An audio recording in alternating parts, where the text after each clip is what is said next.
let's start with this alleged assassination attempt, which I believe to be a hoax. The California sheriff made the statement that he believes his officers prevented a third assassination attempt. If it was an assassination attempt, why did they put him on $5,000 bond and release him, David?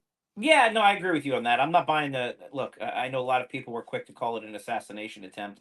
I'm not ready to do that. I mean, in order to attempt an assassination, you would assume you would have to actually be in a position to actually almost assassinate somebody. So I don't think this was an attempted assassination. I think it was a guy who had illegal weapons in his car, who faked credentials to try to have access. I think maybe he's a groupie.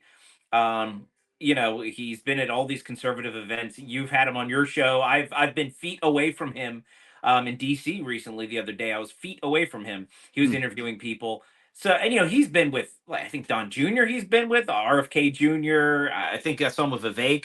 So, I mean, considering all the people that he's been around, he might just be a wannabe who's trying to fake credentials and just so happened to have weapons in his car. I mean, he had an extended magazine that's illegal in California. So, sorry for my cameraman. I'm trying to get it straight here for you. That's okay. But no problem. Yeah, so I don't know if it's an assassination attempt. I'm not willing to say that yet, Brian.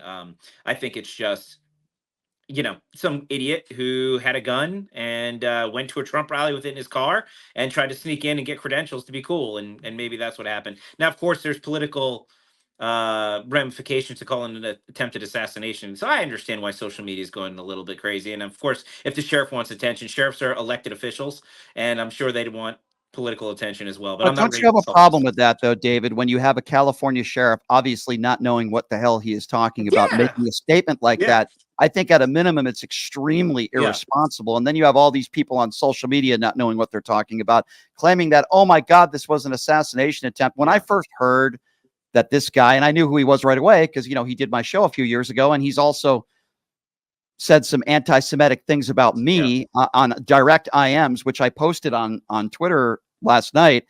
I didn't think, even though I believe this guy, as you correctly pointed out, groupie is one way to put it. I think he's a tool. And I think he's a far right-wing nut who loves his guns and is a conspiracy theorist, but I don't believe he's a guy that would try to murder somebody. No, I wasn't even in a position to do anything. I mean, look, yes, he had an extended magazine and a shotgun in his car. Who knows where he's traveling from? Look, a lot of people carry weapons with them. I don't know what, maybe the state he's from. I don't know where he's from.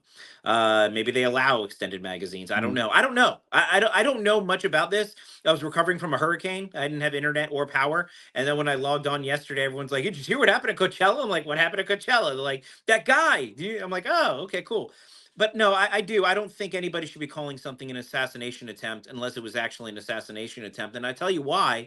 I think it dilutes the actual assassination attempt that we're still investigating out of Pennsylvania. I mean, we still don't have answers. So let's calling talk about that. but calling everything an assassination attempt, I don't think is actually a good thing to. Well, let me ask you about that. Yeah. I agree with what you just said, David. But you have people like Eric Trump and so many on the far right that say, they're trying to kill my father. They're trying to kill the former president. And we all know when Eric Trump makes a statement like that, he's talking about Democrats. Even Donald Trump putting some responsibility on Kamala Harris, as if saying that Donald Trump is a threat to our democracy can incite violence. Meanwhile, this is the same guy in talking about a heckler on the stage at Coachella said, get the hell knocked out of her.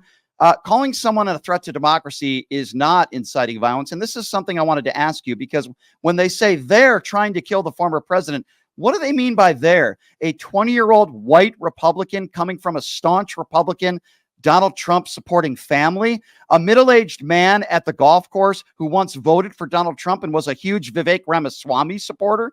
I mean, when they say they're trying to insinuate Democrats and people on the left. These people were not lefties, David. I find that to be a lie.